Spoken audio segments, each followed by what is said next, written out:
on you guys, huh? No, we just don't want to hear you. Oh, man. Wow.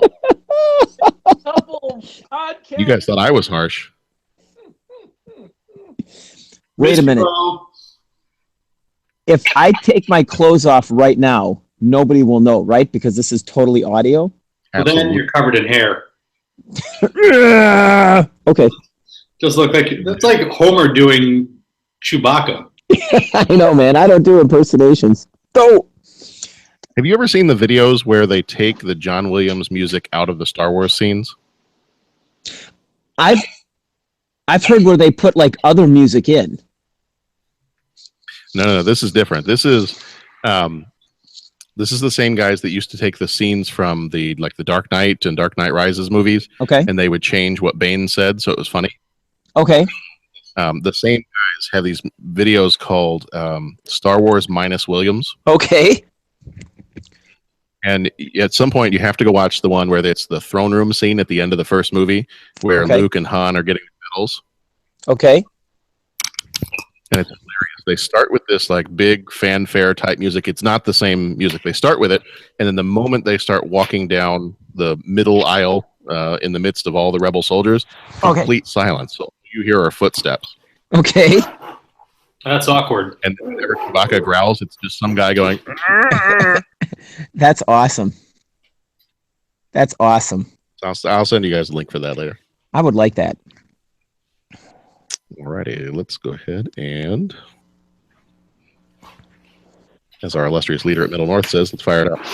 That means to buy things, or to look into buying things. Consider buying. Oh, jeez. Begin thinking about the considerations with which we should plan future purchases. Fired up. Surely you can't be serious. I am serious. And don't call me Shirley. Good morning, Vietnam! Now. We came, we saw, we kicked its ass. Hello! My name is Inigo Montoya. You killed my father. Prepare to die. Life moves pretty fast. You don't stop and look around once in a while, you could miss it. My calculations are correct. This baby hits 88 miles per hour. They gotta see some serious. You're listening to the 30-something movie podcast. One movie each week. 30 years in the making. Yes, you are listening to the 30-something movie podcast. And first of all, Happy New Year, everybody. Yeah. This is our first episode of 2017 or 1987, whichever way you want to look at that. So we wish you all a very happy New Year. We took a little break off. Totally rad. Totally rad. Absolutely. This is, I mean, I think there towards the end of our 86 movies, we started looking at the list of stuff for this year. Yeah. There's just amazing, amazing things. Yeah. Start recognizing more titles, too. Mm-hmm. And you know what I was thinking the other day? I think that because who knows if we'll still be alive when it gets to, well, actually, when it gets to the other Star Wars movies. Yeah, who knows if we'll be alive. I was thinking that since Star Wars is 40 this year, even though it's not the 40-something podcast, I kind of feel like sometime around May, we should do something with the original Star Wars movie. Yeah. All right. Well, that depends. Are you going to wait for us, or are you just going to go do your own? I'll wait for you. Okay. You guys would actually go see the movie in a timely fashion and be available. Well, I mean, we saw the movie. Just the week before Christmas wasn't the most easy to schedule around. Right. Exactly. You could have waited. That's all I'm saying. Or I could offer to talk about it now, which was the original plan. Well, who poo-pooed that idea? You, apparently. How did I? What? Because you opened your mouth. Oh, sorry. That's all right. I'm going to go fill my mouth with food and regret. Oh, man. I'm not touching that one. Hi, everyone. Happy New Year. Love you, Jeff. So anyway, who do I obviously have Jeff with me here. Pat, are you there too? I'm here. Pat's there. He's just the innocent bystander. And then we've got Bo. Happy to be here. There we go. Are you, though? Are you happy to be here? Jeff is happy to be here too. So, Jeff, since you brought it up, you want to go ahead and get us started? How did you feel about Rogue One? I thought Rogue One was a great companion to the overall saga. I think I'm going to jump in really quick and remind everybody that we will give spoilers. So if you haven't seen Rogue One, shut your ears now. One of the biggest criticisms I heard of the movie was the fact that there was no opening crawl. And I'm okay with that because let's keep the crawl for the Skywalker saga. Yeah. And let this be its own thing as an offshoot that complements what's already happened. So where does this one rank for you in terms of the other movies? Do you have a ranking for it, or where does it sit in the pantheon? Well, let's just say 1, 2, and 3 are going to be at the low end. Okay. 4 and 5 at the top end.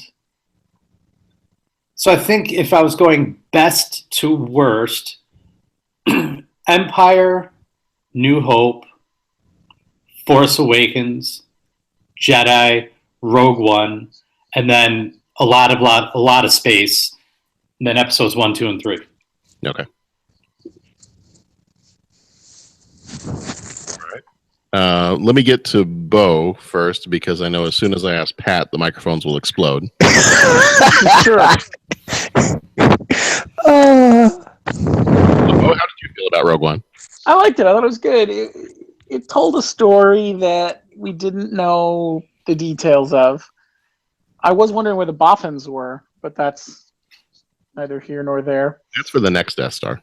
That's Rogue 2, because she doesn't say, when she says many Bothans died to bring us this information, that was in Return of the Jedi. So really? I thought it was in the first one too, no? No, because the only line we get about them stealing the plans was in the opening crawl when it says Rebel starships striking from a hidden base, blah, blah, blah.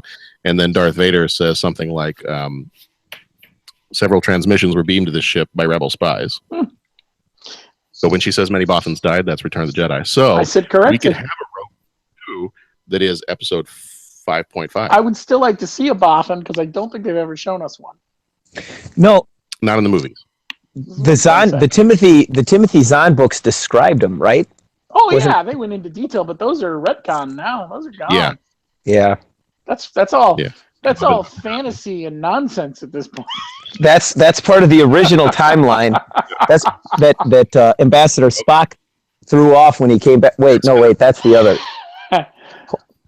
That's when it skewed off. They went to an alternate 1985 and it skewed off. Right. And in that movie, Rambo learned how to paint a fence from Mr. Miyagi. Mm-hmm. That's right. That wax on, wax off scene is my favorite part of Hot Shots. Yep. So back to Rogue One was good. It was a fun movie. It was a fun action movie. It lacked some of the Star Warsiness that you get from the original trilogy and from, I think, Force Awakens. But I think for me, it's a character thing. Like it's some of the same trouble I had with the first three, even though they were horrible movies to begin with. Like when I sit down to watch Star Wars, I still want to see Han Solo. And I don't know how I'm going to feel about this new one without him. Yeah. I want to see my characters, Luke and Leia and Han and Chewie and God forbid a little Lando Calrissian sighting wouldn't kill me either. I want those original characters when I sit down to see Star Wars, and I think mentally I still have a problem when I sit down and watch one that isn't. That being said, I enjoyed Rogue One as a movie. I wasn't as invested in it as I was hoping I would be, if that makes any sense. Okay. But it was cool. So, Pat, I know this is going to be really tough for you. Yeah. How do you feel Rogue One? Well, it's funny. I mean, I guess I can I could sit here and just give my gut reaction where I just when the movie got done, Tammy and I went to see it over break, and when the movie got done, I mean, we stayed all the way through the credits, and I think this is the first time that I've actually stayed through the credits, not expecting a scene at the end, but actually just like, I don't know, just kind of letting the whole thing wash over me. I really got this movie really hit me. I mean, I was just I was blown away with this movie, and I know I say this all the time. Awesome, but You didn't see the Nick Fury scene at the end of the credits? No, I didn't see where Iron Man grabbed a lightsaber and recruited Batman to the Justice League. But no, I was really blown away with this movie, and I'll tell you, a couple of things really hit me. I mean, obviously the action and the characters and all that was pretty cool. But I was really struck with number one. I was struck by the character of Jin. I really dug her. I thought the relationship between father-daughter, I thought was. I don't know. It's in a sci-fi movie, so I mean, I'm going to fantasy and getting all choked up about like fantasy or about father-daughter kind of thing. But I mean, still, I thought that was that story was pretty moving, and I was just blown away. Like, okay, I know this is. I know this is fantasy. I know this is Star Wars, but holy cow, you're presented with an entire group of people that are completely willing to give the absolute maximum, the most they can give. They're giving their lives to make sure that this cause is forwarded. The Death Star plans are passed on. Like, they're ready to give the full. What was that?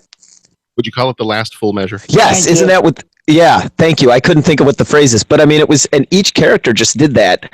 And so I was really, the whole thing just was, it was pretty intense. So yeah, I really thought it was a pretty slick movie. I'm gonna have to see that again and again and again, and I'm sure I will get it the day it comes out on DVD or movie or video or whatever you call it, and probably watch it, every day for a week, because I really enjoyed the movie. I will fully admit that when it got to the end and I knew that those characters were going to die, that I did have a little tear, tiny solitary tear, followed by many other solitary tears, and I just was really hoping that they would keep the lights down for just a little bit longer at the end. Especially, and the second time I saw it, especially, I think when Chirrut died.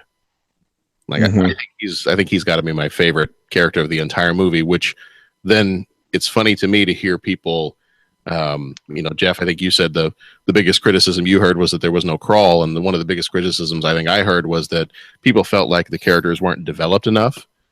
And I don't think that I think I mentioned that when I recorded before, but I don't think I felt that at all with these characters. I felt like I knew them well enough that when they gave the sacrifice at the end of the movie, that it meant something. So I feel like we knew as much as we needed to for this movie to work. Like, what more? I didn't understand people's criticism. What more did you need to know about these characters? I felt like I knew them enough that I cared about their sacrifice. Yeah. I agree with that. And I will say again, I still think it's amazing that Michael Giacchino had 4.5 weeks to pull off this soundtrack, and the job that he did. I've listened to that soundtrack nonstop ever since I got it. Yeah. I think most composers have, was it usually like 6 months or so, or maybe somewhere between like 4 and 6 months to do a soundtrack, and he was given 4.5 weeks. Yeah. Yeah, it was to be able to pull off all those little hints and little callbacks to John Williams stuff is really cool. Yeah. And I guess you could say this about any of the Star Wars movies, but I've always loved movies history movies, whether it's historical fiction or whether it's, more documentary or what is it called? biopic or biopic or whatever you call it. And not that this movie was necessarily that, but I just thought, hey, this is like Star Wars history. This is, and I mean, I'm stating the obvious, but okay, what do they say? The synopsis for this movie is the crawl from episode 4. So it's like, oh, okay, those weren't just words. This is what happened. This is how it happened. They show a rebellion that was in its infancy. You have the extreme radical elements that are, not necessarily worried about saving the good guy as much as just destroying the bad guys in the form of Saw Gerrera. And they're trying to bring those elements in line, as well as secure the main rebels, the ones that, well, we don't want to fight. This is too extreme. We're going to end up dying, and they pull out. And then you get the groups like, the Rogue One group that, well, we're just going to do what we think is right. We're not going to wait to be ordered to. And, then you've got like generals and senators that are trying to, turn this rebellion into something that has discipline and like a militaristic kind of ranking system. So, I mean, it was cool because it kind of showed a history of what the rebellion was. You know what you get my meaning? I'm totally looking forward to Ken Burns' documentary on the Galactic Civil War. Yeah. There you go. Yep. And I got to be honest. I mean, I was listening to what Jeff and Bo said about, how this movie, and it's funny because now I'm like, like I said, I mean, I could just be like, awesome, and this is my Star Wars ranking, and this is where Rogue One sits. But now I'm kind of like, starting to get all deep and saying, okay, was this an awesome movie? Or am I just ranking this on the merits of it being an awesome movie? Or am I ranking this on the merits of it actually being a Star Wars movie? Or, I don't, or am I just way overthinking this? But calling it a Star Wars movie, though, is different now because every Star Wars movie up until now had to do with the Skywalker saga. Right. So we can't really call it a Star Wars movie anymore because we need to redefine what that term means. And I think that's where the subtitle, A Star Wars Story, comes in. They're separating it on purpose. Right. I mean, I think it's okay to call it. I think it's okay to call Rogue One a Star Wars movie. I think that you almost have to start referencing the other movies by a different moniker of some time. Because it's a different thing. Yeah. I mean, Rogue One takes place in the Star Wars universe, the Star Wars entity, whereas now you look at everything else that came before that, and it's all part of that Skywalker saga. Right.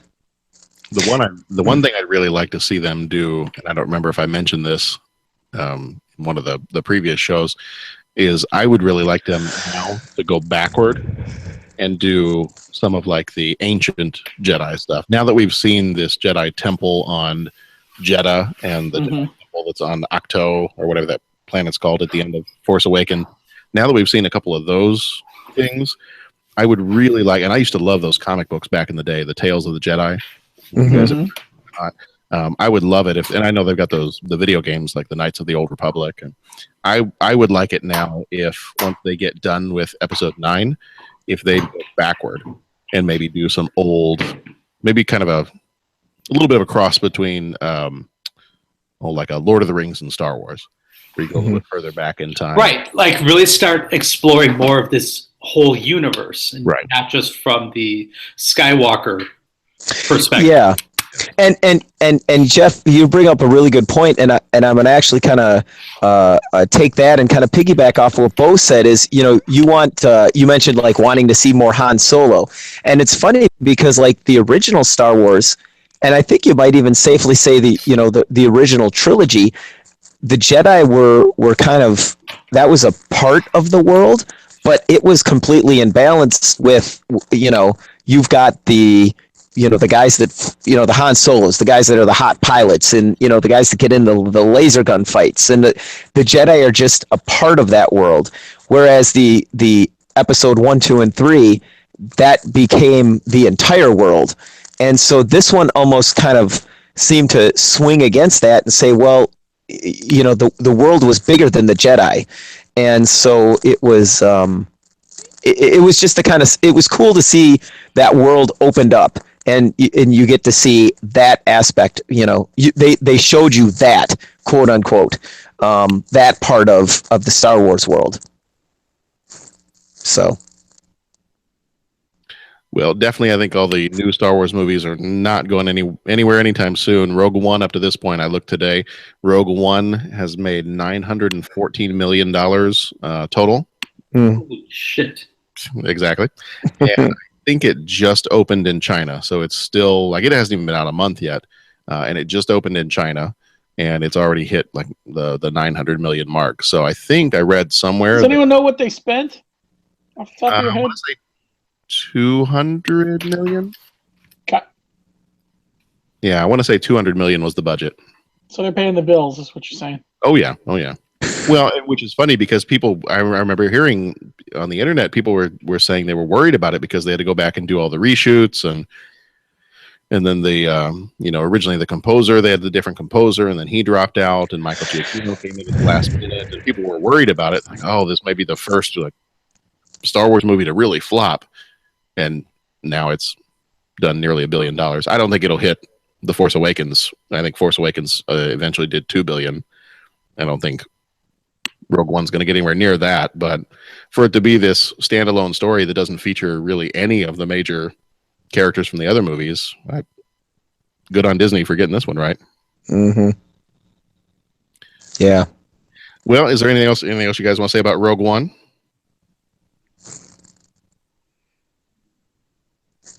No, I covered it. Yeah. I mean, I'm sure Pat could go on for a few more hours, but yeah, but I wouldn't be saying anything more than just, dude, that was awesome. Wow, that was awesome. Holy awesomeness, Yeah. All right. Well, do we want to talk some babies? I like to talk about babies. Let's talk about babies. Actually, it totally messes with the title that I was going to give the podcast because there's now 4 of us here. Mm-hmm. Okay. If Dennis comes on, we can subtract 1 and we can still be 3 men. There you go. Yeah. And do what? 4 men in a podcast? Yeah, sure. Yeah, that's good. I like that. It's a good one.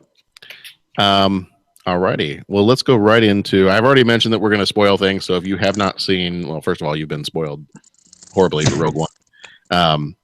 But if you have not seen 3 Men and a Baby, we're going to talk all about that movie. So if you have not seen that one, you may want to back off and come back and listen to this one later. Otherwise, feel free to continue listening. If you can, really quickly, leave us a review on iTunes. We would love to hear from you and hear how we're doing. So go on over there and leave us a review and rate and review and subscribe to the show because we want you to. And we're nice guys, so you should do it. All right, let's just jump right on into 3 Men and a Baby. 3 Men and a Baby is our first movie that we're covering of 1987. So this whole month is kind of, I would say, loosely based on the idea of family, because we're also doing Harry and the Hendersons, Raising Arizona, and Over the Top. Which Over the Top, by the way, hard movie to find a copy of. Mm-hmm. I mean, when you don't want to pay for a copy, it's kind of a hard movie to find a copy of, like at libraries. I told you I got the Blu-ray of Over the Top. Okay, I might have to borrow it from you then. I mean, not that I don't already remember most of the movie, but I might have to borrow it from you. Yeah, that's one I'm not sure I've seen. Yeah, really? Okay. It's going to be new for me too. Okay. Well, maybe we'll just have a viewing party. Ooh. Ooh. Do we dare? Mm-hmm. Yeah. It could be no, I'm not going to go there. I was going to say it could be a topless viewing party, but No, that's okay. Okay. Our first foray into video podcasting. There we go. Oh God, those poor humans. Everybody will be asking, like, who's the guy in the Chewbacca outfit? No, that's Pat. Growling and purring. That's right. All you need is the bandolier. We don't need to do anything else. I'm going to come to school just wearing a bandolier tomorrow. And That would be great. And then all the kids would be like, Star Wars costume. oh, yeah. All right. Who brought the Wookiee? All right. Let the Wookiee win. All right. So 3 Men and a Baby came out November 25th, 1987. Was rated PG. Directed by Leonard Nimoy, who died in 2015. I was about to say last year, but that's not last year anymore. He also directed Star Trek 3 and Star Trek 4. Producers for this one were Robert Court, who also did Bill and Ted's Excellent Adventure, Jumanji, and Runaway Bride. Ted Field, who also did Jumanji, Pitch Black, and The Last Samurai.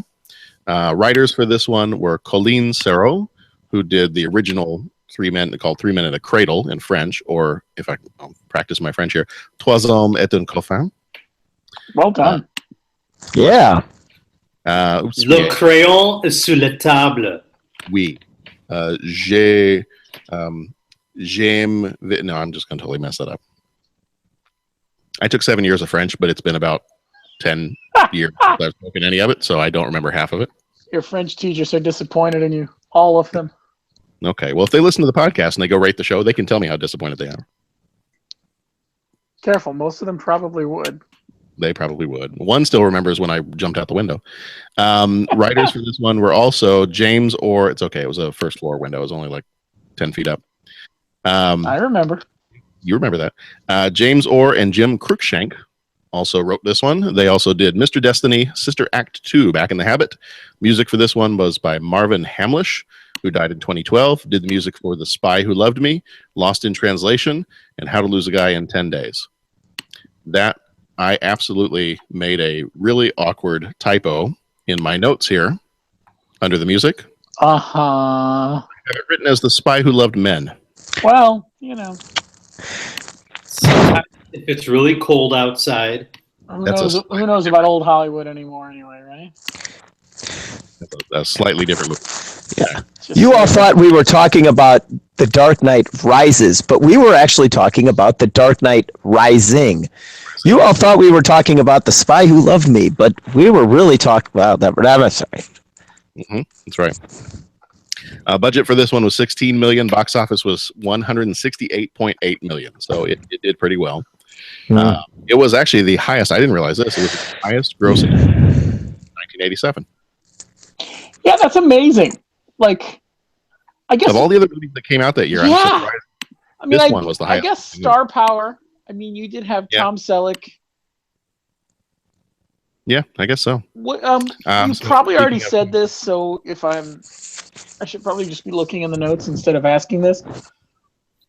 Was it a summer movie? No, it was like a Thanksgiving movie. Oh, holiday season then maybe. It's still, when I read that, I was surprised. Not that it's not a good movie. I just didn't expect this one to be all the different movies that came out. I didn't expect this one to be the highest grossing one. So Tom Selleck played Peter Mitchell. He was in Magnum P.I., 3 Men and a Little. Wasn't that Tom Cruise's name in Top Gun? It was. Well done. Yes. Whoa. Pete Mitchell. Yes, sir. Nice grab there. Thank you. He was also in Friends and is currently in the TV show Blue Bloods, which Pat really likes. Mm-hmm. Steve Guttenberg, who died after this movie. I'm sorry. John, we talked about this. His career died after this movie. I know. I had that wrong in the notes, too. It was his career that died after this. I thought he... Yeah. Well, at least he's eligible for Weekend at Bernie's. There you go. That'd be awesome. Okay. I'm now picturing a new remake of Weekend at Bernie's in which Steve Guttenberg's career is the corpse. It's just in a bag somewhere.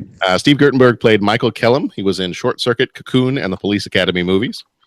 Ted Danson was Jack Holden. He was in Cheers, one of my favorite segments on Creepshow, the movie. And he was also in Saving Private Ryan, the TV show Becker, and most recently the TV show CSI. Nancy Travis was Sylvia Bennington. She was in So I Married an Axe Murderer, the TV show Duckman, The Sister of Traveling Pants, and the TV show Last Man Standing. Margaret Cullen played Rebecca. She was in Independence Day, The Devil's Own, and Unfaithful. Alexandra Amini played Patty. She was in a TV show called TNT. The baby was played by Lisa Blair and Michelle Blair. Mary Benning's baby's name. And the only thing that either one of those were ever in again was Lisa Blair was in a movie called Morella when she was a teenager. Philip Bosco played Detective Sergeant Melkowitz. He was in Trading Places, The Money Pit, My Best Friend's Wedding, and Hitch.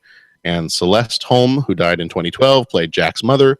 She was in Gentleman's Agreement, All About Eve, and the TV show Promised Land.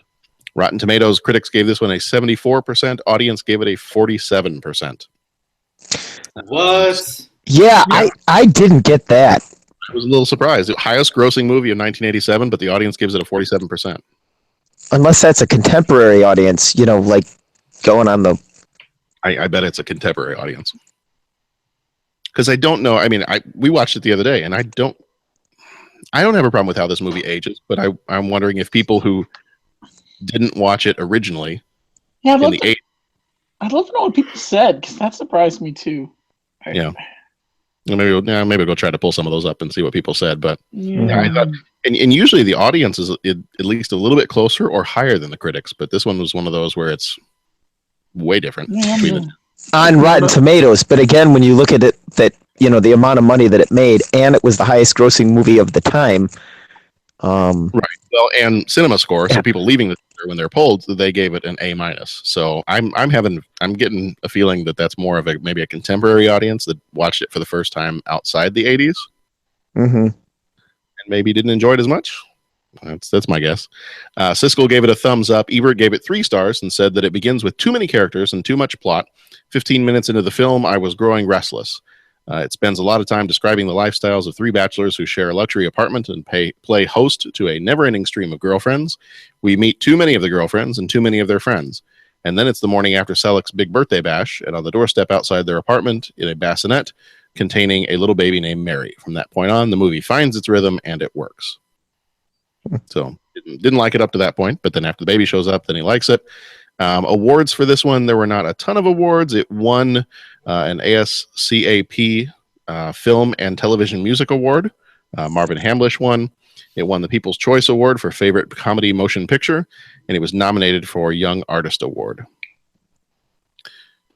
Summary for this one's pretty straightforward. The movie title kind of gives it away. 3 bachelors find a baby on their doorstep. Take a wild guess as to what happens next. It's 3 men and a baby. Mm-hmm. More complicated than that. Let's listen to the trailer, and we'll be back in just a second. Touchstone Pictures presents Tom Selleck, Steve Guttenberg, Ted Danson. Jack! Whew, Angela, whew, boy, you look different. What happened? I'm dressed. That's it.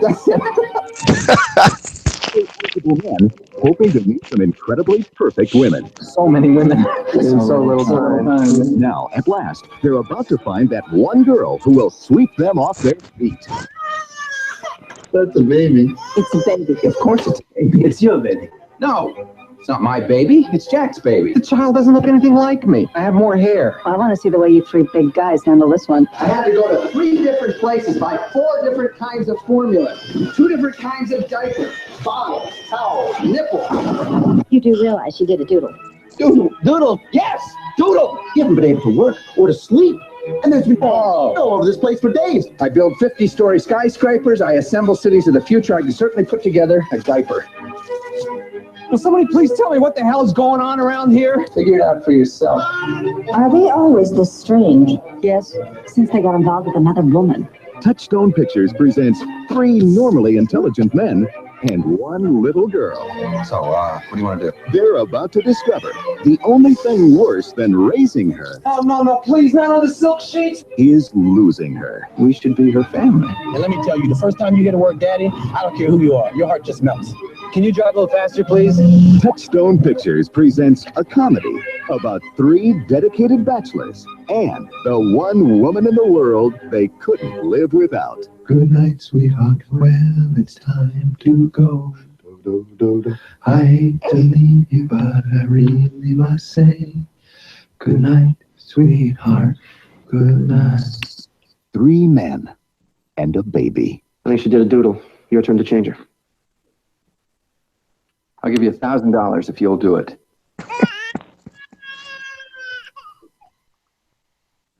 Not that I've ever had $1,000, but I feel like I've said that maybe. Oh yeah. All right. So as we said before, this was the highest-grossing movie of 1987 in the U.S. According to Steve Guttenberg's autobiography, originally Michael J. Fox and Tony Danza were considered for the role of Jack, role that Ted Danson had. Colleen Serrault, who wrote and directed the original French version, was set to direct this remake, but she actually dropped out after they cast the 3 male leads. I didn't find out if it was because they cast the 3. I was going to say, which one did she have a problem with? She just didn't like the casting. It sounded to me like she maybe consulted with the casting and then stopped after that. Apparently, director Leonard Nimoy did not get along well with some of the lead actors on set. That both Tom Selleck and Ted Danson were kind of used to being the bosses, excuse me, on their own TV shows. And they kind of learned that working for Leonard Nimoy that he was going to be the boss, and that maybe had some growing pains associated with it. Sure. Tom Selleck's role of Peter originally was offered to Paul Hogan from Crocodile, and he turned it down. That would have been slightly different. Been amusing, yeah. And in the original French screenplay, Jack was an airline pilot. The director, the person who was responsible for the whole drug part of the story, Paul Milner, had a much larger role. And there was a lot more swearing and a lot more fighting between Peter and Michael. So the original film and the French version is intended pretty much for adults and not necessarily for kids. Oui. I will say that we did, when we watched this the other day, we did watch this with the kids, even though there's some language in it and some other stuff. We did watch it with the kids, and they thought it was hilarious because I remember watching this as a kid, probably watching it when it came out, and so that they'll Nora always likes a movie with babies in it, so we'll watch this, and of course she thought it was hilarious, and nice. Most of the other stuff kind of flew over their heads, so, and probably much the same way as when we watched movies in the 80s when we were little kids. Come on, we were advanced. Yes, but we didn't tell people that we understood what was going on. Fair enough. Which is probably exactly what my kids are doing now. Exactly. Just wanted to help you get there, that's all. That's fine. I'm already there. I've accepted it. All right. So was this a first time viewing for anybody? Not for me. I think I saw it same as you guys are saying. I think I saw it when it came out. Yeah, I've seen this movie countless times. Yeah, I've seen it tons of times. This is an odd one. This is another odd one for me in that I think by some weird twist of fate, I saw the sequel first. Okay. And then I found out there was an original, and I was like, hello? Could we maybe? So, because I know I'd seen the sequel first. Mm-hmm. So it was interesting to see this for the first time. When I saw it for the first time, it was interesting to see the character building that they do in the first 3 minutes. I mean, you learn a lot about these two guys in the first 5 minutes. Mm-hmm. Yeah. Which is funny because that's exactly what Ebert said he didn't like. See, I think it's awesome. When you read that, I was like, oh, that's weird, because I remember I'm sitting there watching it, and all it is this music montage. But you knew who these three guys were when the music comes to an end. Mm-hmm. The only contrived, forced part of that was they had to do his name plaque and say architect because they couldn't figure out how to show you he was an architect. Right. The other two, you got it. Like, okay. I guess maybe you didn't realize that Jack was an actor right away, but you knew he was a womanizer. It didn't matter that he was an actor. It's pretty much the same thing. Exactly. But I mean, they told you so much in those first 5 minutes. Now you can just get to the movie.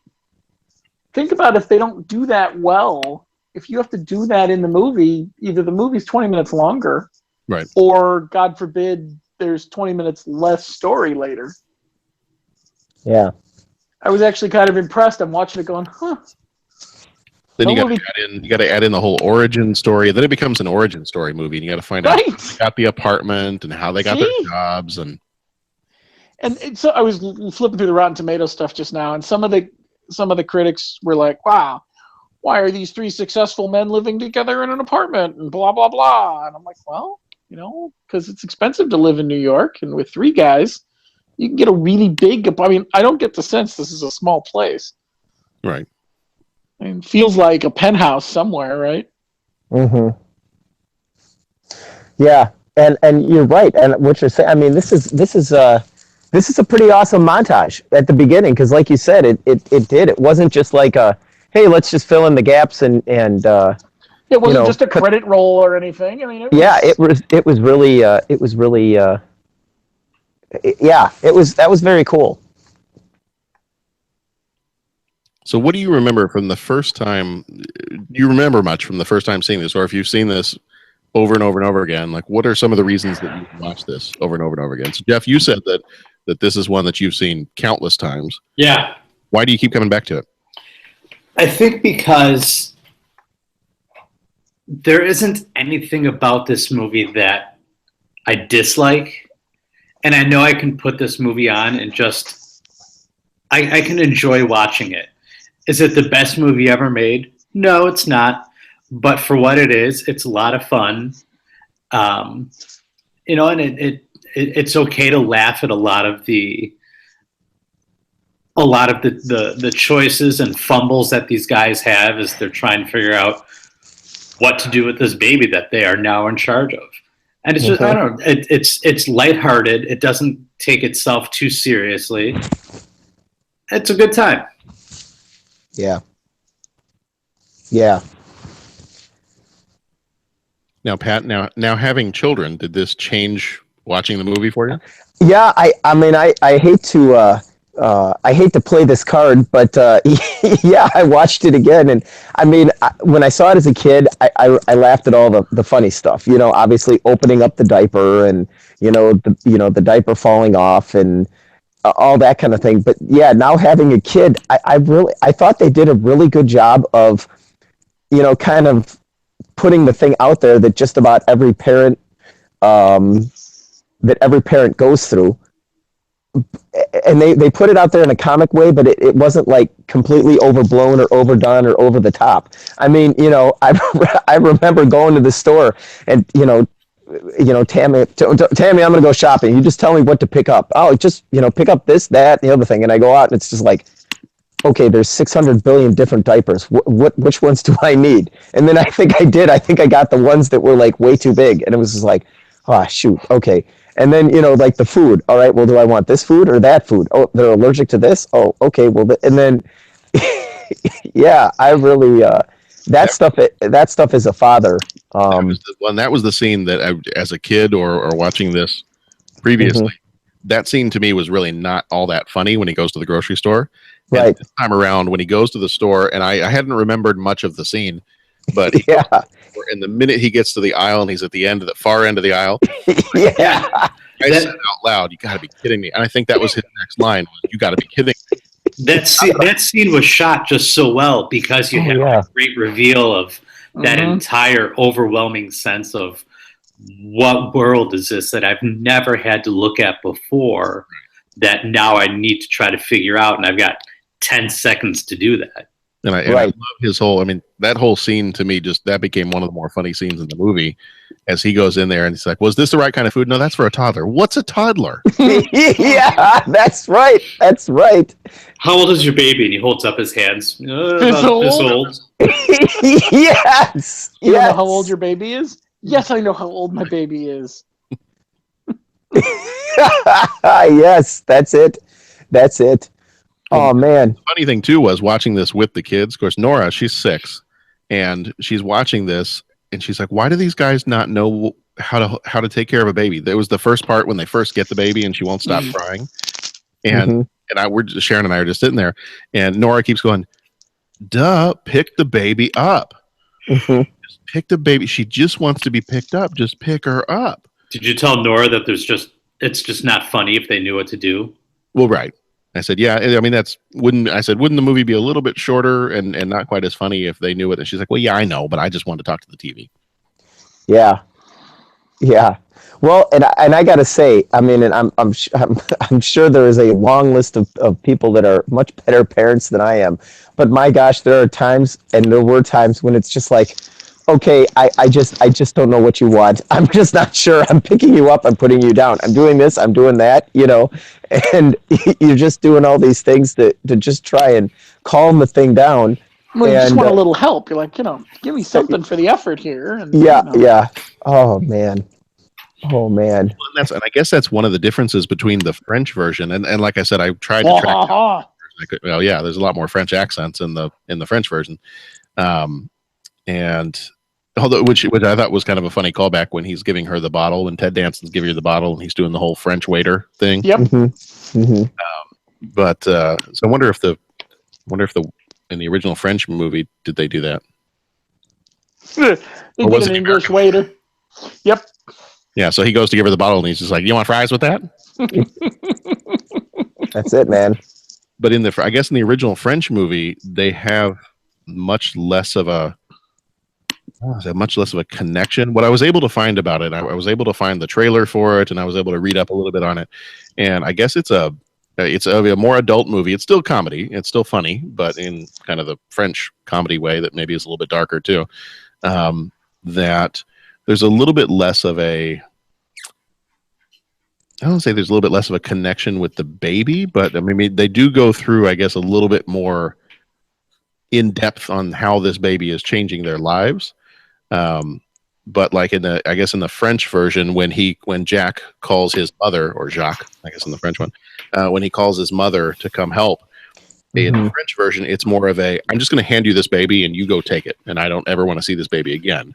Mm-hmm. Whereas the American version, it was, this baby's great. I love this baby. I just need some help. He does say, "Why don't you take her?" Right. And I'll see her. What does he say, at puberty or something? He says, like when she goes to college. That's it. When she goes to college. Yeah.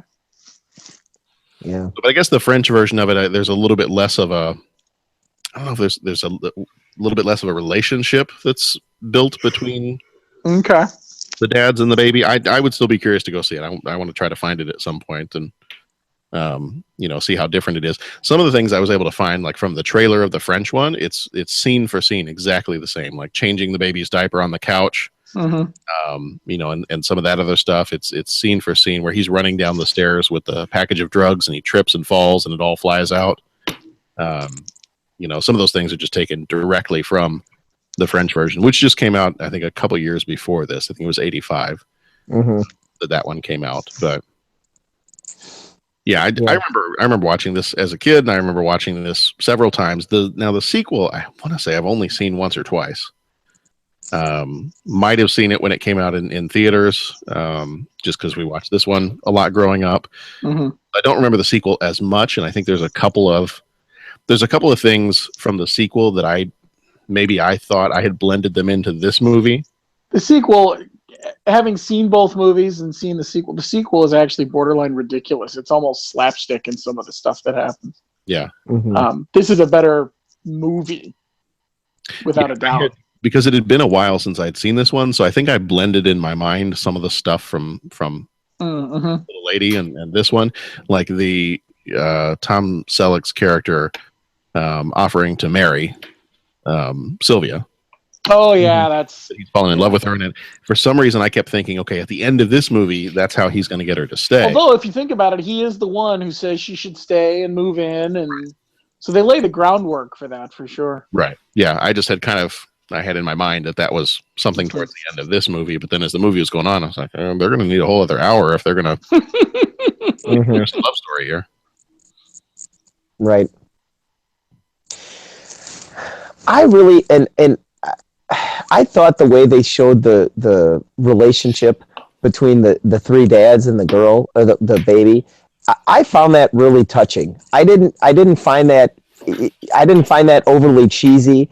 I found it really touching, and I was like, wow, this is really cool. And to be honest, it's really believable, especially when they kind of, I think they had already, defeated the drug dealers and gotten them caught and in jail, and it was like the little montage with how they made it work, and she went with him to his play practice, and she had the little pink hard hat, and she wormed her way into their lives, and I really found that I really found that touching. I didn't think it was cheesy. I didn't think it was too over the top. I just really, Yeah, they I'm like, found a way oh. to make it work.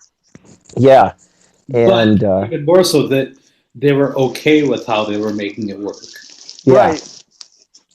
yeah, and when she was gone, how they all just missed her so much. I mean, I started getting all choked up when they started when he put the song on the jukebox, and then they were all sitting there like watching the video and looking at the little pink hard hat, and you know he pulled out the pillow she was sleeping on, and I'm just like, oh my gosh, this is I just thought it was I thought it was very well done. I thought it was very well done. Like do the 80s thing and just run really fast to the airport. Mm-hmm. Gotta get to the airport and stop him. And Yeah, that was get so caught, 80s, get wasn't caught it? going through security and have Yep. that take up some necessary time as well. That needs to happen. You know, basically the end of Crocodile Dundee. Exactly. One of the things I thought was kind of interesting about this, and I hadn't thought about it before watching it this time, and I probably only thought about it because I knew we'd be talking about it, is how different this movie is from other 80s movies that deal with men. And especially kind of the actors that were chosen for this, maybe Steve Guttenberg a little bit less, but maybe you got Tom Selleck, who is Magnum PI. You've got Ted Danson, who is, from Cheers. Sam Malone. You got, kind of these very male masculine characters, or these male masculine figures. And a lot of the 80s movies up to this point, at least like the action movies, some of the other stuff we've looked at, you've got things like Die Hard and Rambo and that stuff. And then you've got this little movie. And I feel like there have probably been others, but I feel like this is one of the first times that you get a movie where men are allowed to be something other than macho, and it's okay. Mm-hmm. So I don't know if you guys got that vibe too. This time I hadn't thought about it before, but again, it's been a year since I've watched it. I probably was only thinking about it because I knew we'd be discussing it on here. Mm-hmm. Well, I was trying to think about whether or what the actors' personal lives were like at the time of making this movie. Mm-hmm. Were the actors also pretty well-known bachelors? Like, I actually looked at, do you know the answer to that? I don't know the answer. Okay. I want to say yes, they were. Okay. I actually looked this up, and it was Steve Guttenberg and Tom Selleck were bachelors. Ted Danson was the one who had been married for a while. So they actually, before they were filming the movie, Tom Selleck and Steve Guttenberg took Ted Danson out to clubs to kind of get him back into this is what it's like to party and be single, and just so that they could have that attitude for the movie when it started. Mm-hmm. Okay, because I was thinking, as they cast this movie, why not cast well-known bachelors? Right. Just so you have that extra understanding of, wow, yeah, how would Tom Selleck handle not even his character of Peter Mitchell, the architect, but how would Tom Selleck handle having to deal with a baby? Mm-hmm. If they are to be known bachelors at the time. So I thought that may have had something to do with the casting process. Yeah, I looked at a few of the other names that they kind of bandied about for people that were going to be in this movie, and at one point Michael J. Fox was considered, Arnold Schwarzenegger was considered. I'm here to change your diaper. Sorry, I couldn't help it. Open it up. Let's see what's in there. Oh, my goodness. Come with me if you want to live. Well, I'll tell you, I think it's hard to imagine this movie with other actors, because I just think these guys were very genuine. And it's funny, I heard something like completely unrelated to movies. I heard them it was actually like a sports radio thing, and I guess there was some hard hit at the playoffs this weekend, and there were different people calling in and saying, oh, well, that's football and you just got to be tough and come on now and blah blah blah blah blah, and you got to man up and all this kind of talk. And the radio announcer was talking, and he just said, you know what, I'm kind of sick of that, because it's like everyone can sit back and say, oh, well, you got to be tough and you got to be, and he said, and he actually referenced the Die Hard movies. So here's our connection back to the 80s.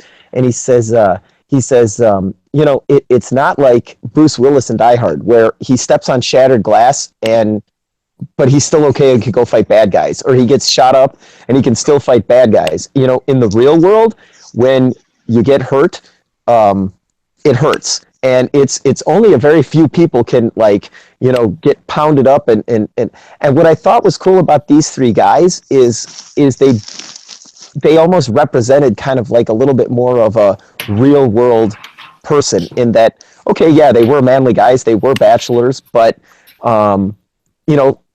they like they can't come to grips with having a baby, or okay, we can go out and we can get back to our wild lifestyle, but oh my gosh, why is he not answering the phone? We got to get back to him. Where is everything okay? Why didn't you pick up the phone? And the next scene is them putting a phone in the shower. I mean, never put a phone in a shower before. Yeah, and I just Nora actually got the ironic comment there. It's like, you get any calls in the shower? A steady stream. Nora turns. Yep, I get it. That's funny. Good girl. So, yeah. So I mean, I was really, I just thought that these actors really, it maybe is realism a wrong word for it. I thought these guys were maybe like an Arnold Schwarzenegger, in the kindergarten cop sort of style of, okay, it would have been funny, it would have been humorous, but you still have this kind of larger than life guy that can tear people's heads off and, can't be killed by mortal means. And then you've got Steve Gutenberg. And then, I think these guys they seemed kind of like real people, It's not a tumor. It's a baby. Yeah. Good name. And her name's Mary. I'm going to call her Tumor. And I do want to say too, I love the scene where they're talking to the drug dealers and Tom Selleck, they got him on the phone and he's like, now you listen here. This is the way it's going to go. And then he puts the phone down. He's like, I can't do this. I'm so nervous. I thought, and especially because, the other things I've seen Tom Selleck in, it's either Magnum PI, which, he's the ex-military, private investigator that, surfs and drives a Ferrari, or Frank Reagan, the police commissioner, who's like a steely-eyed law enforcement kind of guy.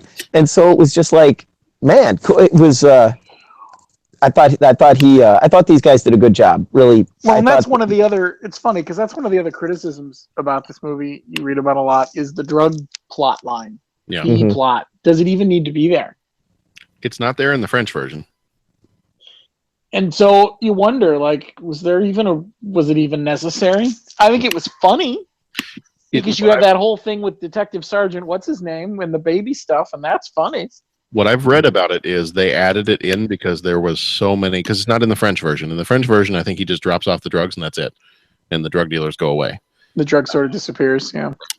And in the American version, what I've read about it is some people have said, well, we think they probably added this in because you had so many cop movies that were popular. You had Beverly Hills Cop, you had the Police Academy movies, you had American audiences love a good action piece, and I guess they felt like they would be wasting, as you said, we've seen these other guys in very manly roles, except maybe Steve Gutenberg, but that you'd be wasting Police Academy. Well, yeah, sure, that's manly. But that you might be wasting their talents if you didn't add in a little bit of an action thing in here to show that not only can they take care of a baby, but they're heroes too. Yeah. Oh. So. And how many times do you get to see a guy carve open a diaper with an X-Acto knife and stuff heroin in it? Only 3 or 4 times in a lifetime. Exactly. Yeah. What were they saying when they were going out? Okay, now remember the baby's in here, the formula's in the fridge, $30 million worth of heroin is in the diaper pail. And I know it's like, okay, haha, but that was a really funny line. I think Steve Gutenberg delivered it. And heroin's in the diaper pail. Yeah, diapers are in the cabinet. That's right. Hanson repeats it all back to him. Yeah. Oh. Funny stuff. I mean, I really enjoy this movie. Like you said, Jeff, I think I feel the same way. It's just one of those that you just, and I haven't watched it in years, but the moment that I, mentioned, hey, I got to watch 3 Minute Baby for the podcast. And it's like, oh, I haven't seen that one in a long time either. And everybody just kind of like got all cheerful and was like, yeah, let's just watch a movie. And it's one of those you could just it's one of those, like, if I'm flipping through the channels and this happens to be on, I'm done flipping through the channels. Like I'll pick it up wherever it is in the movie and just enjoy the rest of it, because it's lighthearted. It's a feel good movie. It's a good time to put it on and watch the craziness ensue. Yeah, it's cute and it's funny, and you can, once you've seen it once, you can pick it up anywhere. So it's a great channel flip movie. So you come in 20 minutes late, no big deal. Here you go. Yep. Yeah. The diaper changing stuff was funny. When they peel off the diaper, that was. How does all that come out of something so small? Yeah, and then Ted Danson shows up and he's like, God, what have you been feeding her? Exactly. Well, that was, and some of that stuff to me now, having had kids, is so much funnier, because I do remember and I forget which one of the kids it was, that my brother was over one time, and one of the kids was a baby, and I needed to change the baby's diaper, and I knew that my brother, I don't want to say he's not great around kids, because he was good around kids, but he's just not used to babies. Mm-hmm. Not used to the things that babies do and the things that babies create. And so I remember going to change the diaper, and this was, kind of early on when they're little, and the products that come out of the diaper sometimes are different colors than what would naturally be. Mm-hmm. And I remember one particular time it was bright yellow. Mm. Mm. And so I called my brother in. I'm like, Brian, come take a look at this. And he walks in, takes one look, and just goes, yeah, and just very quickly turned and ran right out of the room. That's awesome. But that, scenes like that where when they open up the diaper and they just both recoil. Right. Which, I mean, and that's the harm, and that's kind of the nice thing, is those are the harmless diapers. When they're still on mushy food, like it might be different colors and it might be that. It's when they start eating solids that it's just like, oh dear God, what is going on here? It's going to take more than one package of cotton balls. Yeah. Oh yeah. There are a lot of great one-liners in this movie, or like just some great throwaway lines. Yeah. That if you're not really paying attention, you're just gonna miss the line. Because I'm looking at some of the lines right now. There was one in particular I was looking for, but as I'm reading through some of these other lines, there's one point where Rebecca's like, Jack has a baby, and Peter responds with, I realize such a concept tends to negate our belief in a benevolent God, but yes. Yep. That was right. That was one of my favorites. Like, oh yeah, that's the one. Go ahead, I'm sorry. Okay. Well, so another one is with Mrs. Hathaway. She's like, I love kids. Unfortunately, Mr. Hathaway and I aren't able to have children. He has a low sperm count. And then Michael responds with, some guys have all the luck. Yeah. But the line that I was looking for, and I wanted to make sure I got this right, was right at the end of that diaper changing scene, where Peter just says, the little insect was just waiting for that diaper to fall off. Yep. Oh. I think one of my favorite lines from the movie, and one of my favorite scenes, and I know that I did this a couple times too when the kids were little, was I think it was Michael walks in, and Peter's Tom Selleck's character is in there with the baby, and he's like, and the champ caught Smith with a savage left hook. It doesn't matter what I read. It's so confused. She doesn't understand words anyway. And then he goes on to read this very, sad view of a boxing match in the Sports Illustrated. And I'm just like, I probably did that several times. I read something that I wanted to read to the kids, and I just knew that it's a little bit like talking to a dog. As long as you do it in a certain tone of voice, then that's really all that matters at that point. And What was the scene? There was something, and I think it was when they were going to bed, and they finally got her to sleep, and they just they like hit the couch, and then you heard her crying again, and they just both go shoot. What was I can't remember what it was, but it's just like it's when Jack first comes home. Yeah. Okay. And they think he's an intruder, and Peter attacks him, and all of a sudden, he's like, "What's going on here?" Baby starts crying, and then that's where they respond. That's right. Yeah. Oh, I thought for a second you were talking about the scene where they have the windows open and you hear the police siren. And they get up and start trying to keep the noise out as much as possible. Right. Yeah. And I love how they go to close the windows and then they just stand there like they're blocking the baby from something. Yes. Like somehow by putting your arms out, you can block sound. Yeah. But it's such a great moment too, because it shows just how inept they are in the reality of taking care of a baby. Right. And just also that hope, I think that anyone that's ever had to take care of a kid or that has kids of their own, you just hope to God that sound did not wake up that kid. Yeah. Mm-hmm. And you reach the end of your rope and you're willing to do whatever it takes, even if it means taking a defensive pose, trying to block noise. Mm-hmm. I also like the back and forth as soon as when Michael returns and finds the baby and he has Peter come to the door. It's like, Michael's like, well, that's a baby. Peter's like, I know it's a baby. What's it doing there? And he's just like, it's sleeping. Or then they call back to that same joke. They call back to it later. Yeah. I know it's a baby. Why does everyone keep saying that? Oh, it's a baby. I know it's a baby. Oh, is that when the guy from Hungary is there? Yeah. He did a doodle. Know it? Yes. Don't they doodle in Hungary? Babies don't doodle in Hungary? Oh. No, Jack's in Turkey, which is exactly where I would be if my baby was in New York. Which is it's another one of those great lines. Yeah.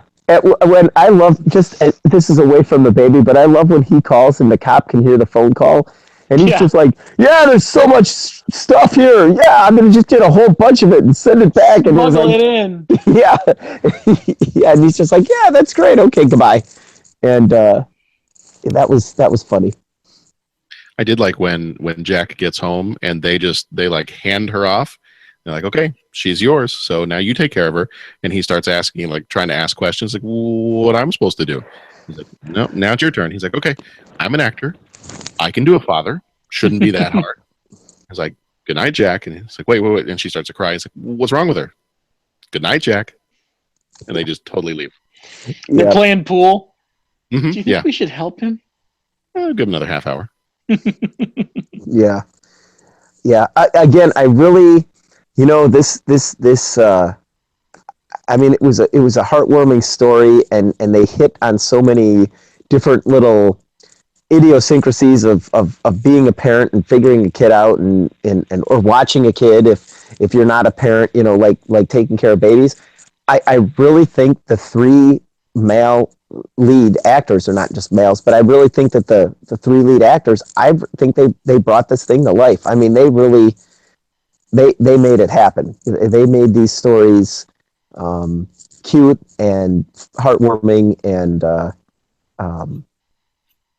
I think they really made this movie. So absolutely. All right. Well, I think that's going to do it for our discussion on 3 Men and a Baby. This has been 4 Men on the podcast, but 3 Men and a Baby. We have coming up in the next couple of weeks. We've got next week is going to be Raising Arizona. Have not seen that one in a long time. Have you guys seen that one before? I think I've seen parts of it. I can't recall ever seeing the whole thing. It's been a long time. Okay. Yeah, I've never seen it. Okay. And Harry and the Hendersons, which we just watched with the kids maybe like a couple months ago. Have you guys seen that one? It's been years. I know I've seen it, but it's been a long time. I own that one. That's another fun movie to put on where you just sort of be like, you know what? I just need somewhere I don't have to think too much and just feel good at the end of a movie. Yeah. Love the movie. Used to watch it multiple times as a kid, and then used to watch the TV show too. I never got into the TV show. Okay. Yeah, not quite the same. I mean, the dad was good in the TV show, but he wasn't John Lithgow, and there's a big difference between John Lithgow and somebody else. Yeah. And then we're gonna finish off the month with Over the Top. So your family arm wrestling movie. There it is. All right. Well, in the meantime, if you want to get a hold of us, we are at, you can start at our website. It's 30 Podcast. That's 30podcast.com. From there, you can find the other ways to get a hold of us. We are mostly active on Twitter at 30podcast, but we're also on Facebook. We also have a Gmail address, 30podcast@gmail.com. We are on Instagram. We're on Stitcher, Satchel, Google Play Podcast, iTunes. You can just listen directly from the website if you want to. We need to update the website. Which part of the website? The list of movies. Oh, is it different? Right now it's showing September, October, November, December. September, October, November, December. All right. Yeah, I clicked on the About tab on the website. About? So that was the one part I did not remember to update. I updated everything else. I updated all of our banners on Twitter, so it now says 1987, and wow, did all that stuff. But yeah, it's got the September, October, November, December. All right, we'll go fix that. Then the website looks great. I haven't looked at it in a long time. I enjoy the website. It's lovely to look at. It's very pleasing. I paid top dollar for it. Did you? And by top dollar, I mean it's totally free.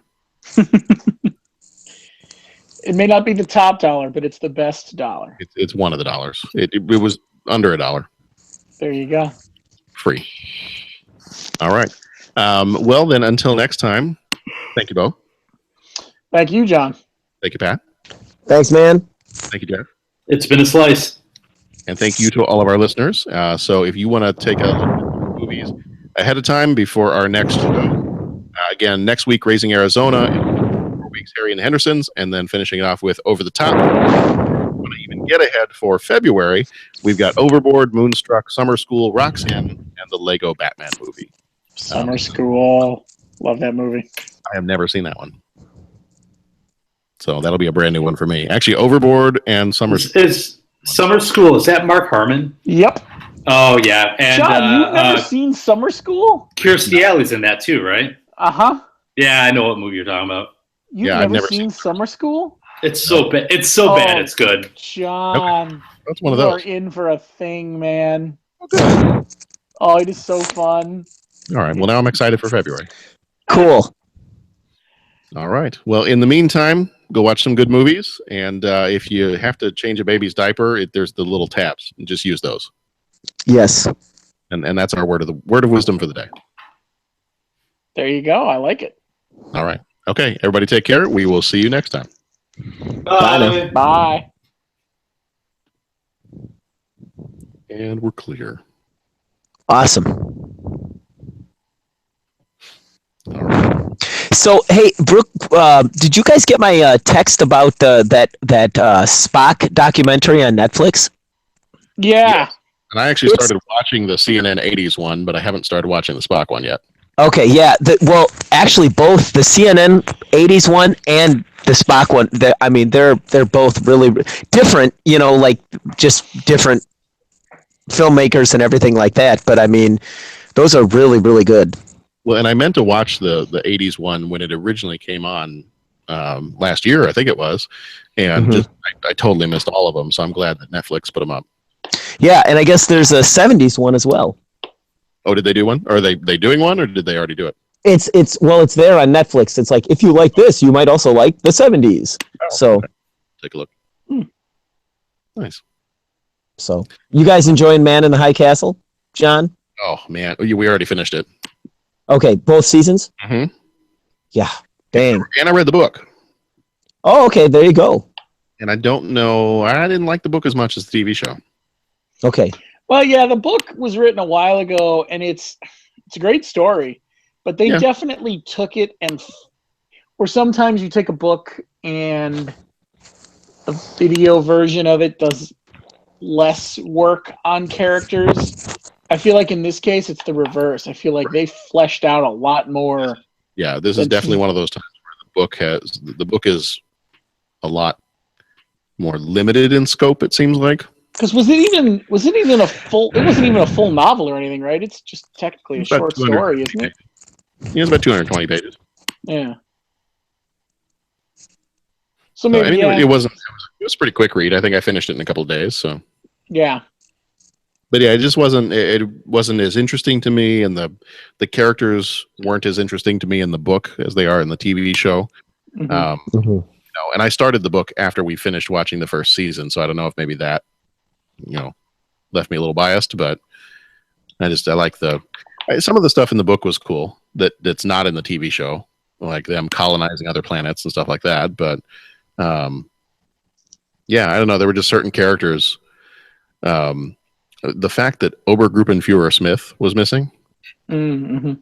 See, he's bad dude, but he's probably one of the better parts of the TV show, and he's not in the book at all. So, right. Huh. That's weird. When you spend more, I'm looking forward to seeing the show. We haven't gotten around to watching it yet, but we have it on our watch list for Amazon. For which one? For Man in the High Castle? Yeah. Yeah, it was pretty. It was good, and there was definitely some stuff that kind of comes out of left field, and you're like, oh, okay, we're going to take it that route then. Mm-hmm. If you want a really weird, like weirder than Stranger Things, and has anybody ever watched the OA? I've heard things, but I have not. It's interesting. It's good. Question mark? Okay. Yeah, that's the feedback that I've gotten from some other people, that it was just sort of this show that was sitting there when you're done with it, going, well, okay. Yeah. I don't know. I mean, I'm really going to be curious to see if they get a second season and what they're going to do with it. It has a Stranger Things vibe to it. So I kind of feel like if you like Stranger Things, at least give it a try. Mm-hmm. But as it goes on during the season, I mean, I enjoyed watching it, but especially I think when you get to the very end, you are exactly, Jeff, you're kind of left there and you're like, I don't know what just happened. And not that I don't like shows that do that sometimes. I'm totally fine with that. A show that kind of like leaves you a little confused and thinking about it. But I don't know. For this one, maybe left me a little too confused. See, that's kind of how I feel about every time I finish an episode of Mr. Robot. Watch that one yet? It's really good. But after every episode, I'm just sort of like, okay, wait, what? Yeah. I mean, it gives you a lot to think about once the episode ends. Okay. And the thing with the OA is, I think when it leaves you thinking, I don't know that I know where to start thinking with how it ended. Like, I kind of feel like I was getting some of the little Easter eggs they were laying down here and there, because some of the stuff they deal with different religions, and there's some spiritual aspect to some of it. And like, I took a lot of classes in college on world religions, so I was like, oh, I get that imagery. I understand that symbol. But then when it got to the very end of the season, I was like, I now feel totally lost. Like, I don't know that any of my knowledge up to this point, where I kind of felt like, ooh, maybe I have the inside track on what they're doing here. Then it got to the end. I was like, yeah, no, I'm on the wrong track. I'm somewhere on a horse-drawn carriage. But up to that point, and still, it was an entertaining show, and it was interesting, and it was beautifully shot. But yeah, I kind of got to the end and was like, I don't know what to think about it. But if you like Stranger Things, it might be worth giving it a try. And then Mr. Robot, I do want to definitely try, because I've only seen like 1 or 2 episodes of that. I need to. Mr. Robot requires focus. Right. Okay. So you can't be doing. You can't have anything else going on while you're trying to watch that show, because you're going to miss something. Yeah. All right, gentlemen. Well, I need to be going.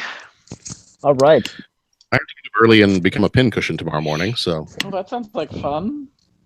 yeah, Really? I'm getting a Who's your I'm pin? getting a physical next week. So they're going to draw blood tomorrow morning. Oh. I have the distinguished honor of being the worst set of veins to try to find, and I have been told this by many independent panels of nurses. I see. So the last time I tried to have blood drawn for a physical, it took them 9 tries. Okay. I'm already not a fan of needles, and I think once they did finally get the needle and they found a vein there, it took the blood quite a while to come out. I see. Last week I was getting trained on how to give myself my medication. Yeah. For the last umpteen years, I've been going to the doctor's office, and they give me the shots that I need. And for the first time ever, I had to give myself an injection. I was freaking out the whole time. I bet.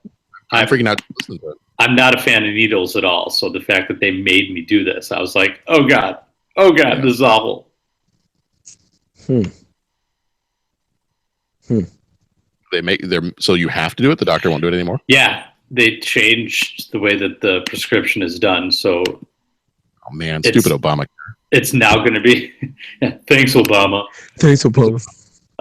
It's now going to be. He's going to be done soon, so maybe he can come give you shots. Making medicine great again. Making medicine great again. Next deal. All right, gentlemen, I'm going to sign off as well. All right. Peace out, boys. Good luck tomorrow, John. Take it easy, guys. Good luck. All right, see you guys later. All right, take it easy. Thanks a lot, John. Yep, see you. See you later.